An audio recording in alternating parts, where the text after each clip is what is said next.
ඔන්න ඔයාලගේ ළඟ මෙන්න A-level exam එකට මාස්ටර් ගයිඩ් ප්‍රකාශකයන්ගේ පසුගිය විභාග ප්‍රශ්න උත්තර අලුත් ස්ටොක් එක ඇවිල්ලා තියෙනවා.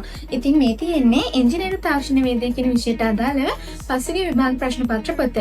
ඔයාලා දන්නවා කාලෙන් කාලෙට මේ විභාග රටාව වෙනස් වෙනවා. ඒ වගේම ඔයාලගේ විෂය නිර්දේශය වෙනස් වෙනවා. ඉතින් ඒ නිසාම තමයි පසුගිය වසරේ 10ක විභාග ප්‍රශ්න පත්‍ර විතරක් ඇතුළත් කරලා මේ පොත හදලා තියෙන්නේ. ඒ වගේම මේ පොතේ අවසානයේ පිළිතුරු පත්‍රත් අන්තර්ගත කරලා තමයි තියෙන්නේ. ඉතින් ඔයාලා ලියන පිළිතුරු ඔයාලටම නිවැරදිද කියලා බලා ගන්නත් පුළුවන්.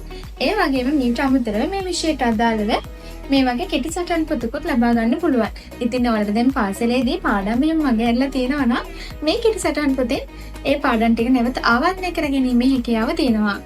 ඉතින් මම මේ කියව විෂයන් වලට අමතරව ඔයාලට පොදු විෂයක් විදිහට විභාගයේදී ලියන්න වෙන ජෙනරල් ඉංග්‍රීසි සහ සාමාන්‍ය පොදු පරීක්ෂණය කියන විෂයන් දෙකට අදාළව පාස් පේපර්ස් පොත් අපි ළඟ තියෙනවා.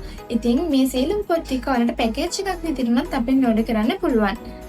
ඉතින් ඔයාලට LOL Store අපේ වෙබ්සයිට් එක කරා මම මේ පහලින් දාලා තියෙන WhatsApp නම්බරේ කරාත් ඕඩර් කරන්න පුළුවන්.